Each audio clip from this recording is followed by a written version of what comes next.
नमस्कार दोस्तों, map series में हम आगे बढ़ते हैं और देखते हैं। सबसे पहले हम देखेंगे यहाँ पे जो आटाकामा का मरुस्थल है। आटाकामा के मरुस्थल का लोकेशन यहाँ पे है, पेरू में और चिली में पड़ता है। आटाकामा का मरुस्थल थोड़ा सा भाग पेरू में और ज़्यादातर भाग चिली में है। तो हम राजनीतिक मैप पे देख रहे हैं, इसलिए हमें अभी आटाकामा का मरुस्थल नहीं दिखाई दे रहा, लेकिन हमें राजनीतिक मैप की ज़रूरत है कुछ चीज़ों को जानने के लिए। तो सबसे पहले हम आगे बढ़ते हैं और देखते हैं कि ये मरुस्थल का निर्माण कैसे हुआ। निर्माण इस तरह ऐसे हुआ कि यहाँ पे बहती है हम्बोल्ट की धारा। हम्बोल्ट की धारा जो कि ठंडी होती है, जैसा कि आप जानते हैं कि हम्बोल्ट की धारा ठंडी होती है, और यहाँ से जो हवाएं आती हैं यहाँ तक आते आते ये शुष्क हो जाती हैं। इसकी वजह से आटाकामा मरुस्थल का निर्माण होता है।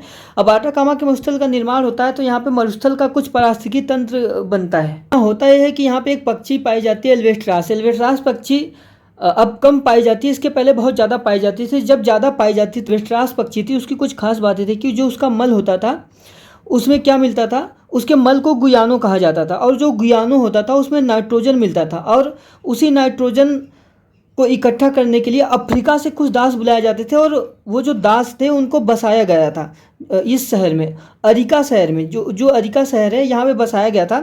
और वो क्या करते थे कि यहाँ से चीज़ों को इकट्ठा करते थे और इक्विटी लेके जाते थे। इसलिए इक्वेटर जो है नाइट्रोजन का केंद्र हो गया था उस टाइम पे। अब हालांकि जो पक्षियाँ हैं पारिस्थितिकी तंत्र बिगड़ने की वजह से वो भाग चुकी हैं, और यहाँ पे जो दास आए हुए थे उसको इकट्ठा करने, गुयानों को इकट्ठा करने, अब वो भी यहाँ से चले गए। इसलिए जो एरिका शहर अब घोष्ट शहर के नाम से जाना जाता है। तो ये घोष्ट शहर हो गया, एरिका घोष्ट शहर हो गया। और इक्विटे जो है ये नाइट्रोजन का केंद्र है।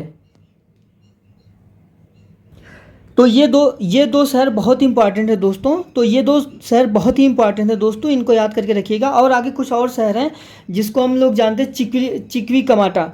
चिकवी कमाटा, ये जो चिकवी कमाटा है ये विश्व में सर्वाधिक तांबे उत्पादन के लिए प्रसिद्ध है। यहाँ पे विश्व का सर्वाधिक तांबा मिलता है। इसको तांबे की राजधानी कहा जाता है। ये आपके मैप में दिखेगा नहीं दोस्तों, ये विश्व की सर्वाधिक राजधानी कहा जाती है। यहाँ पे आप खुद आप इसको बना लीजिए, यहाँ पे इसका लोकेशन है दोस्तों, जो कि ये तांबे की राजधानी कहा जाता है। अब दूसरे में आइए, दूसरा शहर जो है आंटोफेगास्टा। आंटोफेगास्टा दोस्तों, यहाँ पे भी तांबे का उत्पादन होता है। ये तांबे की राजधानी के नाम से जाना जाता है, और ये तांबे का उत्पादन यहाँ भी होता है, सर्वाधिक उत्पादन होता है। इसलिए ये 3-4 शहर दोस्तों आप लोग बहुत ही याद करके रखिएगा। अब आगे बढ़ते हैं हम लोग, कुछ और खास बातें देख लेते हैं।